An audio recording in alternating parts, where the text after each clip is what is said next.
this room that I spoke to. And I asked you, I said, what would make your Sage Summit experience really valuable? What would make you feel like you got your money's worth, not only in investment, but in time and attendance? And here's what the customers told me. Here's what you told me. They said, number one, they wanted to gain insight into emerging trends. They said, we want you to pull back the curtain and show us what's coming in the future. And that's exactly what Pascal and Himanshu did. Then they said they wanted to experience networking on steroids.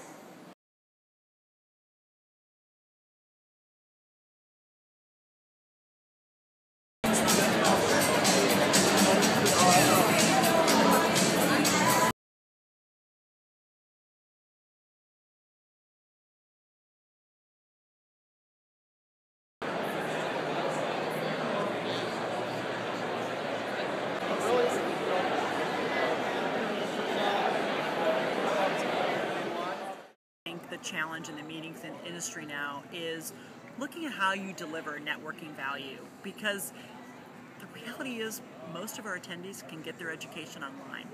If they're boarding a plane, if they're driving across town to your meeting, they're coming for that networking value.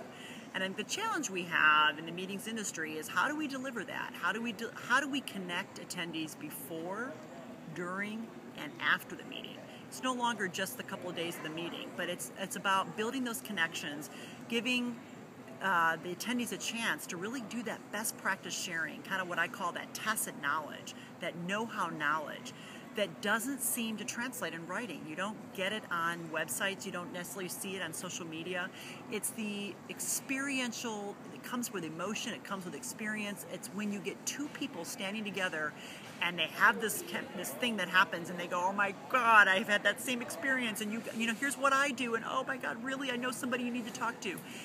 And because of that, that's how I know meetings will never die. Face-to-face meetings are never going to die. They're going to continue to be relevant if we can create an experience where people can come together, share best practices, share tips, share strategies, learn from each other, and come back with tangible results they can immediately use back in the office. And if we can deliver that, then people have to be there. We need to create these experiences where people go, you had to have been there, you should have been there, you're not going to believe who I met in the hallway, who I met sitting next to at lunch, on this unique experience that I had in the opening session like we did tonight, where I made 5 major connections that I'm going to continue throughout this conference and even after. And the challenge is how do we build that in the meeting? How do we do it before? One of the things we did here at Sage is we were actively connecting attendees before they even showed up. So when they got here, they actually knew some people.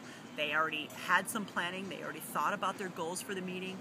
We even encouraged them to do networking goals. Like, who do they want to meet? What information are they looking for? What resources are they looking for to help them do their jobs faster, better, easier? And those are the kinds of things the questions we've got to be asking. And now our challenge is, the connections have happened. People have made some great strides in their networking. And now our job is to continue this after the meeting so that people stay connected to the meeting, to what's happened here today, keep those conversations going so they can't wait to come back next year. And I think that's where, you know, meeting architecture and what I was able to do with Sage really brings that aspect of my experience in networking. But I think as meeting planners, I think if you're asking the question, how do I get our attendees better connected? What can we be doing to get that peer-to-peer interaction happening? Then you're actually bringing, you know, the new meeting architecture to your design, and those are the meetings that are going to be successful. Those are the meetings that are never going to have any issues, that are going to continue to grow if you're answering those questions.